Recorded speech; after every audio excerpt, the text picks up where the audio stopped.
We're joined now here by Ben Lampert, who is a deaf sports coach involved with Brentford. Thank you very much for coming. Welcome. Hello, nice to meet both of you. Can you tell us a bit more about your role? Yes, I've been involved with Brentford Community Sports Trust. So I've been involved for about 14 years. So there's two separate projects. So the first project is the project for the 16 to 19-year-olds. So that's like football education, and then they have training matches as well throughout the day. And then we've got the deaf project. So we're going into schools, we're meeting with a lot of younger people and trying to model deafness with them.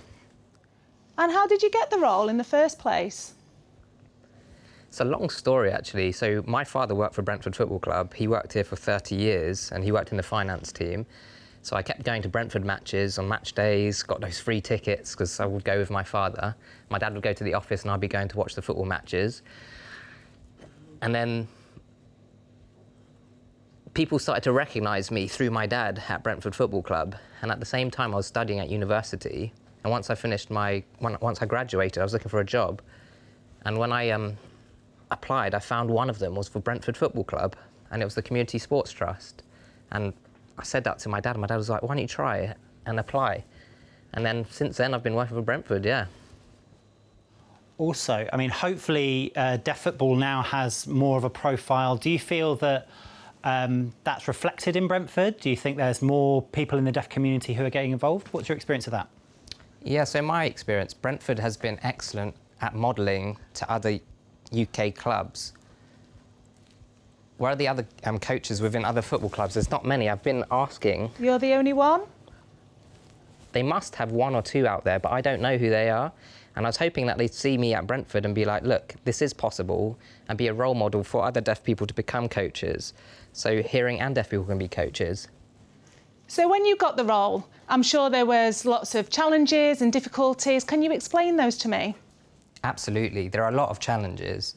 One of the most important things is patience and having patience. Some people might not be have deaf awareness. They might be aware about different other groups of people, but not aware of deaf people. So having patience and just being gentle and reminding them. So with the deaf projects that we've started, we've had some people overseeing that, and I've been coaching there. And I have been reminding them, saying, actually, I want to be involved in the hearing environment with hearing children and teach them the basics in schools. So that's what I've been doing. I've been shadowing and doing that.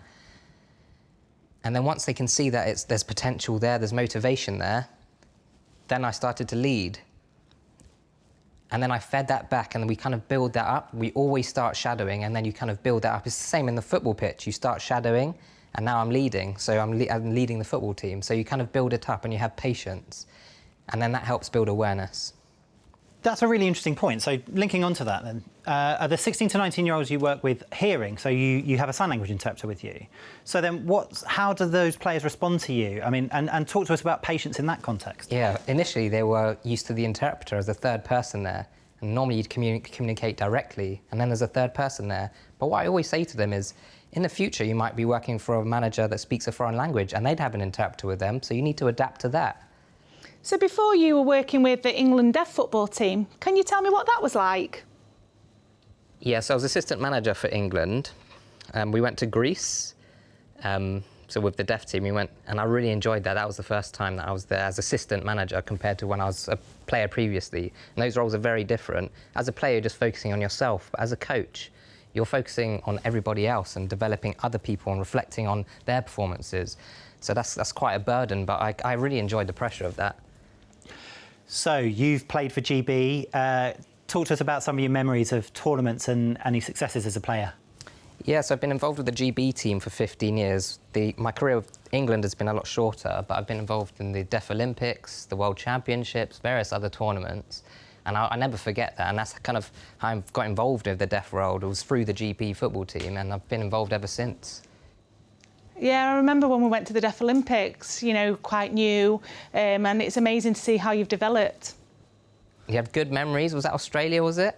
Better not talk about that here. That's right, that's right. Oh, I think that both of you are medalists at that tournament, right? Yeah, bronze we got in the afternoon, and then later, obviously, they got gold, and that's when the party started. Oh, the vibe and the atmosphere there was amazing. Do you remember all the England fans that were all over in Australia? That was amazing, all the GB fans and all the athletics, all of that was amazing. That's Melbourne 2005, right? Well done. Good memory. I was 9. No, I was 11. I was 11 at the time, so I definitely wasn't there. Shh, pipe down.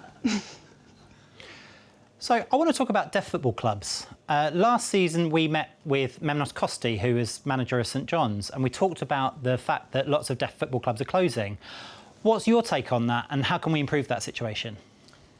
Yeah, so previously there were loads of football clubs, and I really enjoyed that. But now, yeah, as you said, there's a shortage, and that is really sad. How can we change that? Really, it's players, ex-players, or those that have passion for that to really provide leadership rather than being passive and saying other people are going to do it. It's our responsibility to lead that and kind of move that forward. It is hard work to organise all of that and to move that forward, but we just need to do it. Thank you so much for coming, Ben. It's been really interesting to hear from you. Yeah, it was really nice to see you both.